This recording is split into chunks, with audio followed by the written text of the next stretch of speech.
Mó barato, né? Você vai assistir alguns lances de futebol agora. Agora, já imaginou se você pudesse ganhar dinheiro enquanto assiste esses jogos de futebol? Pois é, existe uma profissão onde mais de 5 milhões de pessoas no mundo todo trabalham assistindo jogos de futebol, ou seja, ganhando dinheiro assistindo jogos de futebol, sem ter que vender nada pra ninguém, nada. É só você, seu computador e acesso à internet. Quer saber mais como é que funciona? Clica no link aqui embaixo que eu te mostro, beleza? Grande abraço. De abrir os portões à revelia, obviamente. Mas as confusões do lado de fora rolaram.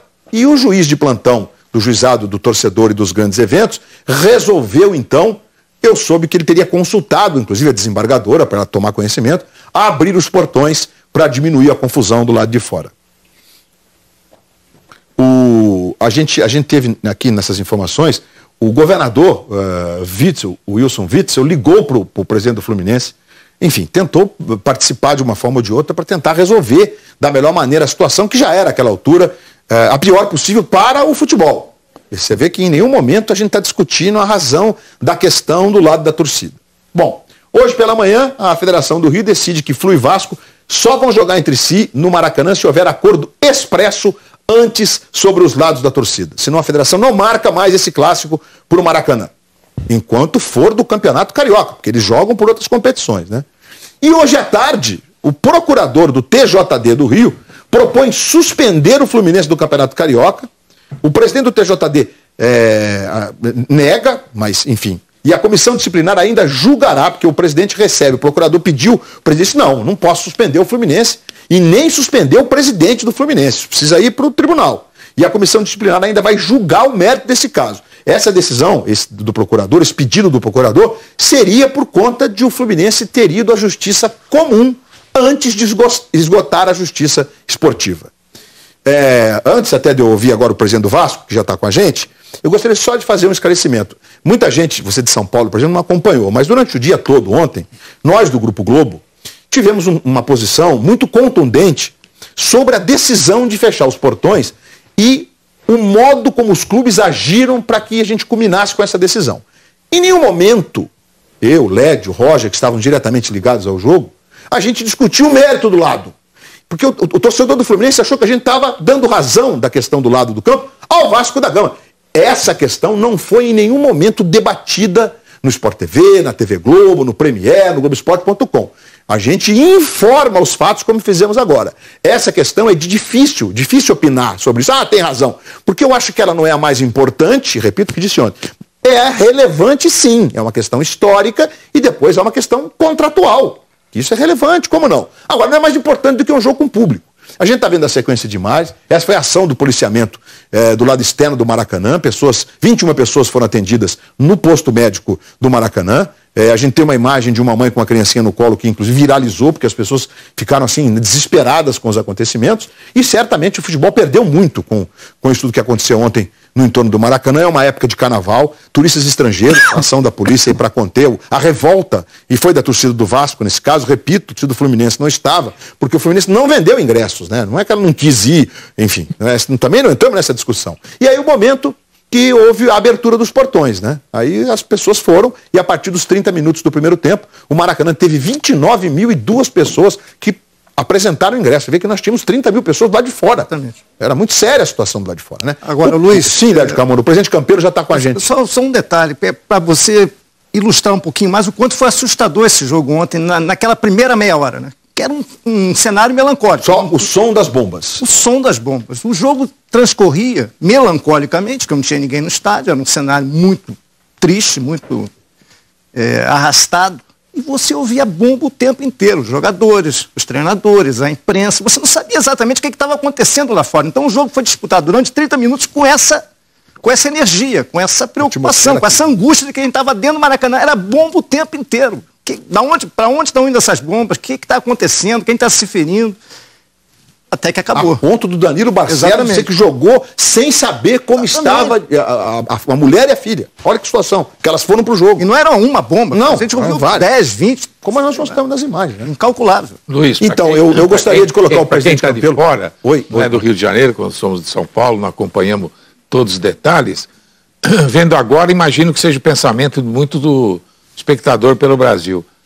Quando você pensa que você já viu tudo no Brasil, você já viu tudo no futebol brasileiro, você está enganado. Eles são muito criativos.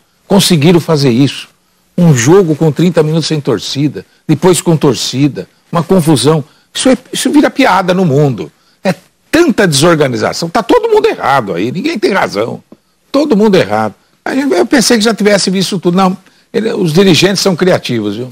O presidente Alexandre Campelo do Vasco, que eu inclusive agradeço, não só pelo fato de nos atender, Campelo é de uma elegância que eu sou testemunha, ao longo da vida dele como médico, multicampeão no Vasco da Gama, foram várias décadas como médico do Vasco, e agora presidente do Vasco, e também por esperar que eu fizesse e recapitulasse essa sequência de fatos, presidente, para que as pessoas que não acompanham diretamente o futebol do Rio tivessem conhecimento dessa sequência e por que nós combinamos com a decisão mais inadequada possível, mais estapafúrdia possível. E eu começo perguntando para o senhor, né, se não dava para a hora que trancou a porta lá, vocês discutirem e tal, mas da porta para fora, dá o jogo como ele merece, porque é um campeonato que tem, no primeiro turno, 5 rodadas, com exceção dos jogos do Flamengo, 5 rodadas de jogos deficitários. A semifinal ficou prejudicada por um fato que fugiu do controle de todos nós, que foi o acidente no Ninho do Urubu, e a rodada foi adiada, e depois a previsão daquela chuva no meio de semana, que impediu que o Vasco levasse 50 mil pessoas no Maracanã. A cidade entrou em estágio de... Não foi de alerta? Crise. De crise, obrigado. Estádio de crise. E aí o Vasco teve 9, 10 mil pessoas no Maracanã, num jogo que era de potencial de 50 mil pessoas. Na quinta-feira o Fla-Flu foi normal, mas a cidade entrou em estágio de crise, não houve aula, foi ponto facultativo, tudo isso corroborou para que essas rodadas fossem truncadas. E aí o jogo, que tinha tudo para simbolizar aquilo que o futebol carioca tem de melhor, não aconteceu. Não dava, presidente Campelo, para ter tomado uma outra decisão e o jogo ter transcorrido, pelo menos durante o jogo, que voltasse a discussão hoje dentro de uma normalidade? Boa noite, muito obrigado, presidente Campelo. Boa noite, Luiz Alberto. Boa noite aos demais integrantes do programa, público em geral. Então, eu acho que tem algumas reparações que acho que são importantes para que fique melhor esclarecido todo esse evento. Como você disse, na véspera do jogo do Resende, o prefeito, com as informações meteorológicas, né, de que teria uma forte tempestade, sugeriu que não ocorresse o jogo. Nós recebemos a federação e procuramos ter o bom senso de preservar a integridade dos espectadores. Então, paramos de vender ingressos e nos colocamos à disposição para devolver o dinheiro do ingresso para aqueles que não se sentissem seguros para ir ao jogo, né? Mas não conseguíamos alterar essa data da partida porque já havia sido feita toda uma mudança de calendário por conta da suspensão da rodada no final de semana, quando aconteceu o acidente que vitimou aí os meninos do Flamengo. Então nós tivemos esse bom senso, tivemos a preocupação de preservar a integridade dos espectadores. Bom, e aí, como você já narrou, foi para um sorteio em que a partida que decidiria o mandante do campo foi a do Vasco e do Resende. O Vasco saiu vitorioso. E esse é um ponto importante nessa decisão. Já desde o ano passado que o Maracanã nos procurou, nós temos negociado com o Maracanã o retorno do Vasco ao Maracanã, para que nós possamos realizar entre 8 e 10 partidas ao ano dentro do Maracanã. E nesse momento em que teríamos uma semifinal, tanto o presidente do consórcio Maracanã, Mauro Barzé, quanto o presidente da federação, Rubens Lopes, me chamaram, demonstraram o interesse de que essa semifinal fosse realizada no Maracanã. Como você já reportou, o Vasco tradicionalmente, e ganhou isso dentro de campo, tinha o direito de botar sua torcida no setor sul, que é o setor à direita das cabines de rádio. Isso foi desrespeitado lá em 2013, quando o consórcio assina um contrato com o Fluminense que garante a eles o direito de ficar no setor ocupado pelo Vasco por 63 anos. Né? Enfim, o Maracanã é um estádio do povo, é um estádio do governo e, portanto, eu acho que essa questão não deveria ter sido desrespeitada. Mas vamos ultrapassar essa questão. Eu tinha a opção de mandar o jogo no Engenhão. Eu tinha a opção de mandar esse jogo contra o Fluminense no Engenhão.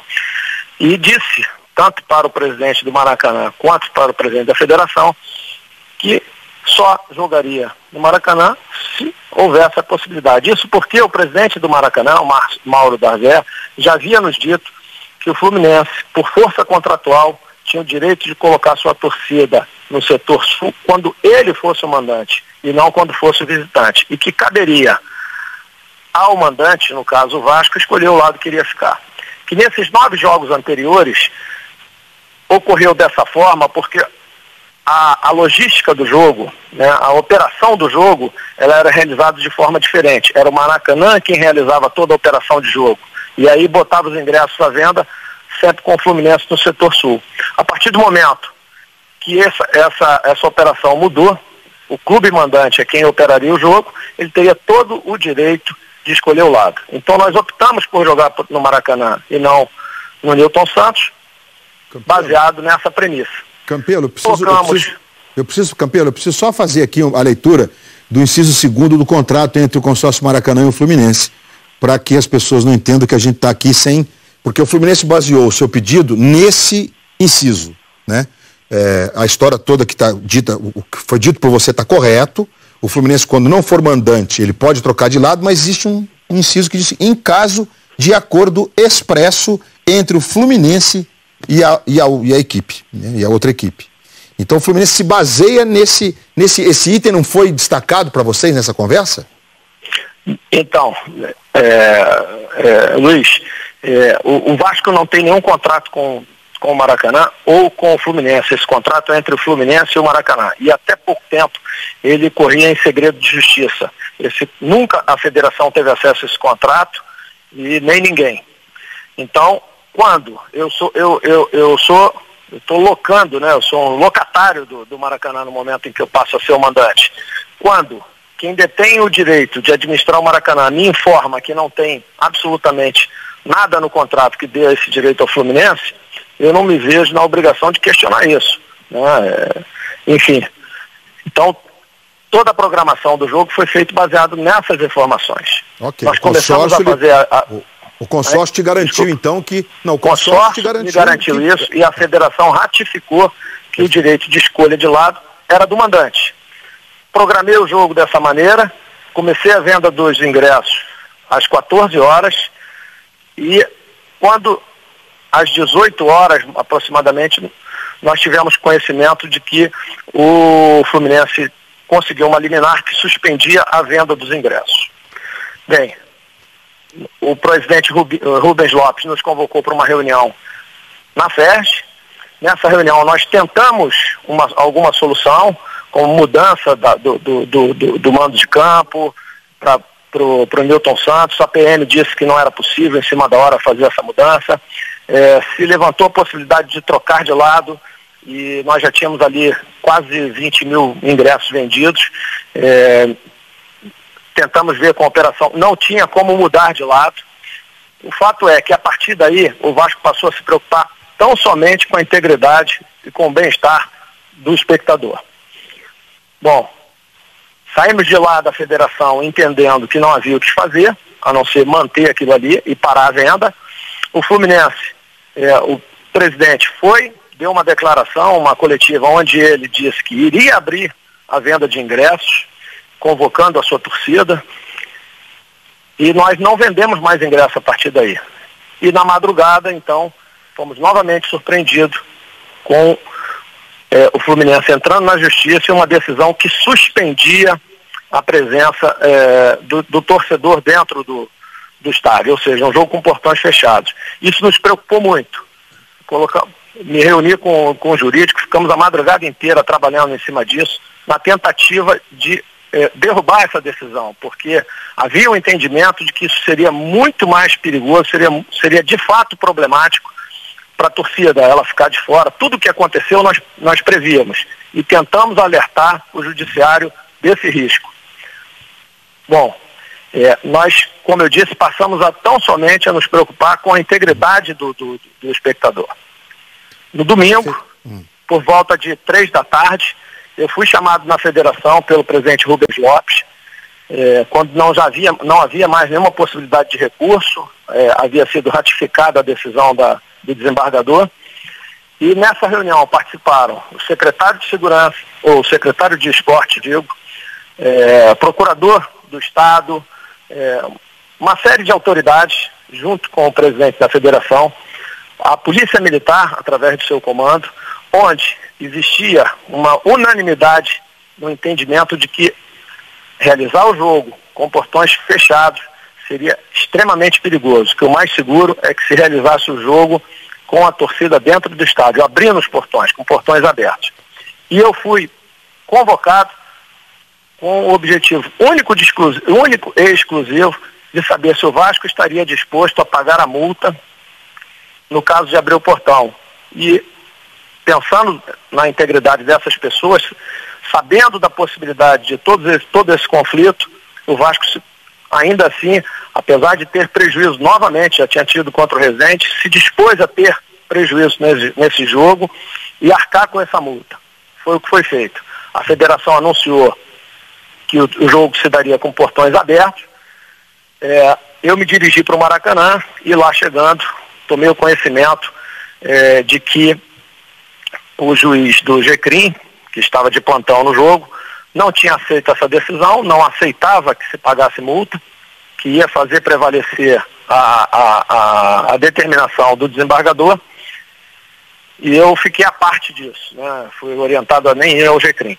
Quando o jogo começou, dei declaração antes de iniciar a partida para a própria TV Globo, pedindo aos nossos torcedores que voltassem para casa em paz, que voltassem de forma pacífica, de forma ordeira. E logo que começou o jogo e que começaram os conflitos lá fora, com bomba, com estouro e tudo mais, várias pessoas me ligaram, vários torcedores me ligaram dizendo que tinha criança, que tinha mulheres, idosos.